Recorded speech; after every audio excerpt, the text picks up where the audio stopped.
바울의 논조는요, 문답법을 취하고 있습니다. 예상되는 반론을 자기가 제시함으로써 독자들의 자연스러운 의문점들을 해소시켜주는 거죠. 이러한 이유는 바울이 설명을 잘 하는 그런 화술에 있기도 하지만, 이 로마서 같은 경우는 바울의 초, 중, 말기 이렇게 생각해보면 거의 말기 때 쓰여진 서신서가 아니겠습니까? 그래서 그 수많았던 전도 여행에서 축적된 질문들, 그리고 반론들. 그래서 바울은 이 로마서 1, 2장을 할애하여 이런 인간의 죄성에 대해서 이야기할 때에 이러이러한 반론들이 계속 제기가 되더라.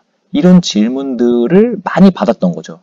그래서 이 로마서를 쓸 때 그것을 기반으로 질문에 대한 설명을 자기가 미리 질문하고 답변하는 형식으로, 너 지금 이런 생각했지? 당신 이 글을 읽을 때 이러한 의문점을 가졌지? 라면서 그건 아니야 라고 스스로 Q&A를 하고 있는 형식이라고 보면은 쉽게 이해할 수가 있습니다. 그래서 제가 쉽게 마킹을 해드리면요, 1절이 이제 질문인 거죠. 그렇다면 유대인의 나음은 무엇이며 할례의 유익이 뭐가 있겠습니까? 라고 하는 겁니다. 그때 바울은 대답을 해줍니다. 범사에 많다, 매사에 많다, 유대인이라는 것, 그리고 할례를 받았다라는 것에 그 나음과 유익은 정말 많다. 그 중에 제일은 무엇이냐?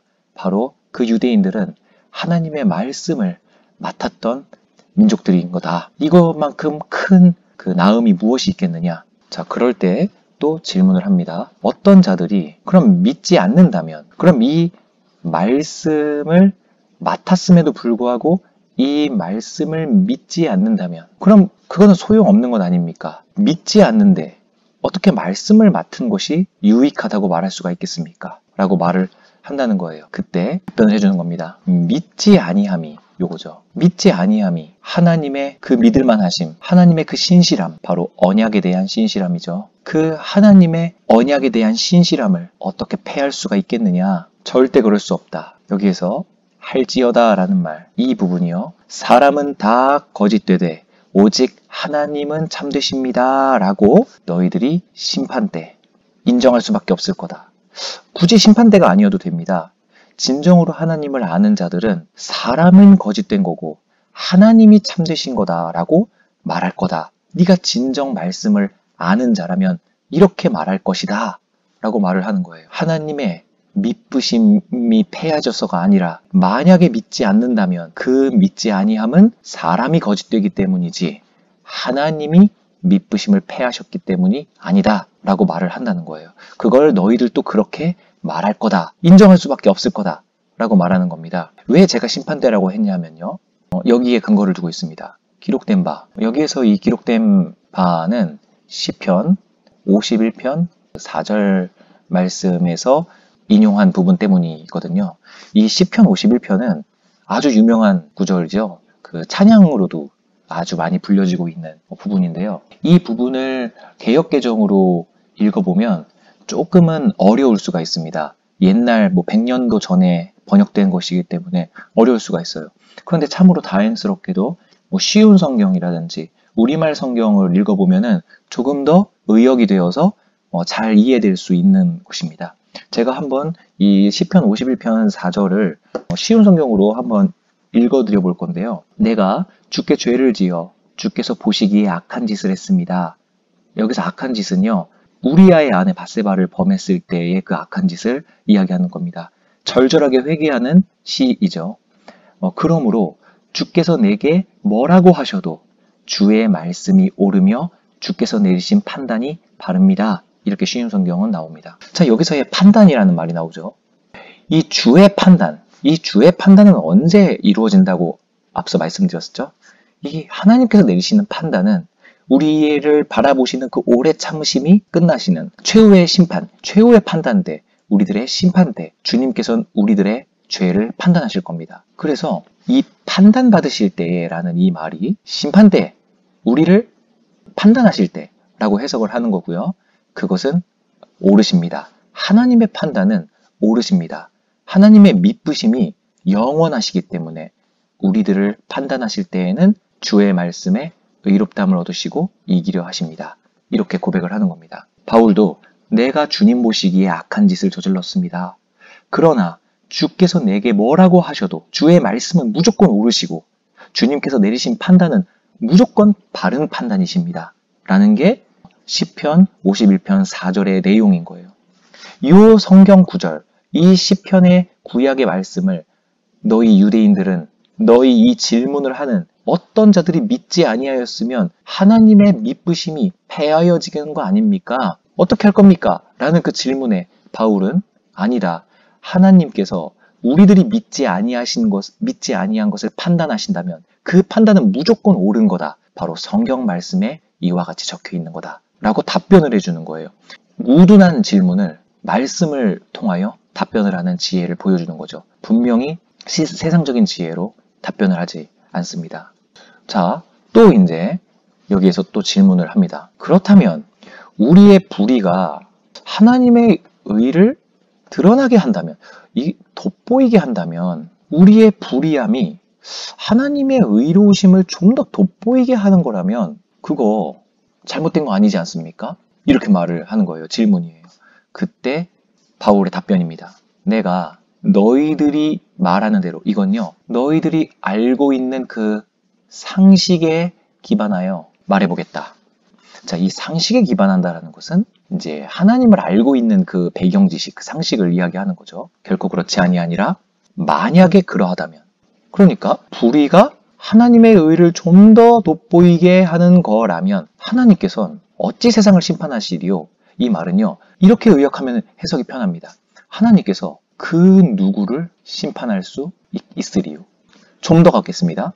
그 누가 심판대에 서겠느냐? 이렇게 번역하면 좋아요. 결코 그럴 수 없다. 만약에 그렇다면 누가 심판을 받을 수가 있겠느냐? 심판받을 수 인간은 아무도 없다. 아무도 심판받을 수 없다. 그 누구도 심판받지 않을 것이다. 자, 이 말을 했을 때 이들의 상식에서는 그렇지. 그럴 수는 없지. 우리 인간들은 심판대에 서는데 이거는 성립할 수가 없는 말이라는 거예요. 그 누구도 심판받지 않을 것이다. 하나님 앞에서. 질문입니다. 그렇다면 나의 거짓말 때문에 하나님의 참되심이 더 풍성하여져서 그에게 영광이 된다면 나는 심판받지 않는 거 아닙니까? 그러나 나의 거짓말 때문에 하나님의 참되심이 더 풍성하여진다면 그의 영광이 되어지는 거라면 어찌 내가 죄인처럼 심판받을 수 있겠습니까? 또 그러면 하나님의 선을 이루기 위하여 우리가 악을 행하자라고 말할 수도 있지 않겠습니까? 우리가 악을 행하자. 왜? 하나님의 선이 좀 더 드러나고 하나님의 참되심이 더 풍성되어지고 하나님의 영광이 되어지는 거라면 우리가 더 악을 행하자라고 하지 않겠습니까? 이렇게 질문을 한다는 거예요. 그때 바울의 답변은 이렇게 말합니다.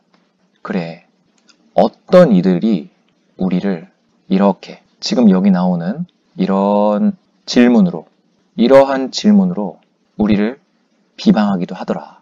나 이런 소리 많이 들어봤다. 이라는 말이에요. 어떤 이들이 이렇게 비방하더라. 그래서 우리가 이런 말을 한다 라고 하니 여기에서의 이런 말이 뭘까요? 하나님의 사랑을 더 받기 위해 죄를 계속 짓는다는 그 말.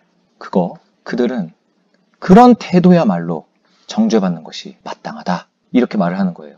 여기에서의 답변은요. 너희들이 그렇게 생각하는 그 발상 자체가 너희들은 심판받을 발상인 거야. 라고 말을 하는 겁니다. 그렇게 계속 죄를 지어도 괜찮겠네 라는 태도야말로 너희들은 정죄받아 마땅한 거야. 이렇게 말을 합니다. 빠르게 가보겠습니다.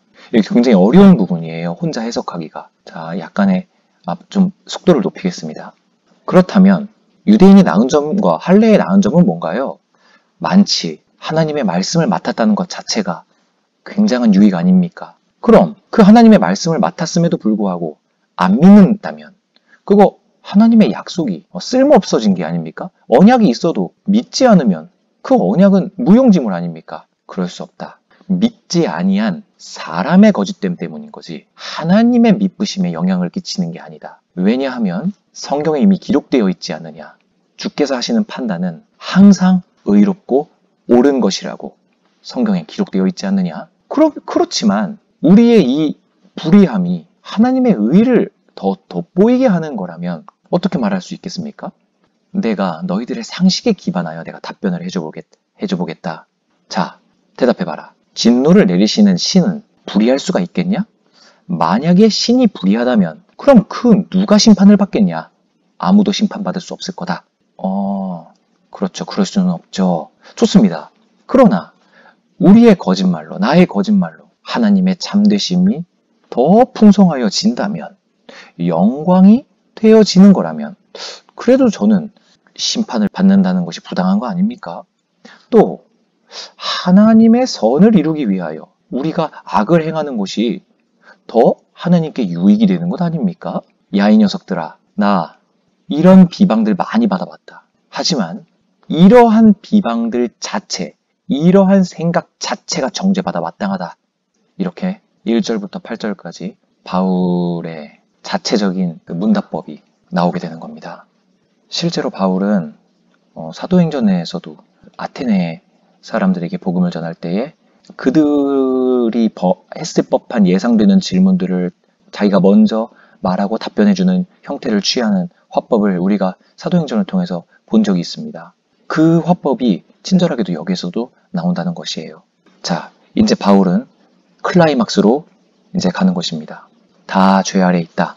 여기가 1장 중반절부터 나왔던 그 심판 앞에서 이방인이던 유대인이던 그 둘을 합치면 모든 세상 사람이 되죠. 그 모든 세상 사람들이 다 죄 아래에 있다라는 것을 이야기하는 부분의 클라이막스가 되는 겁니다.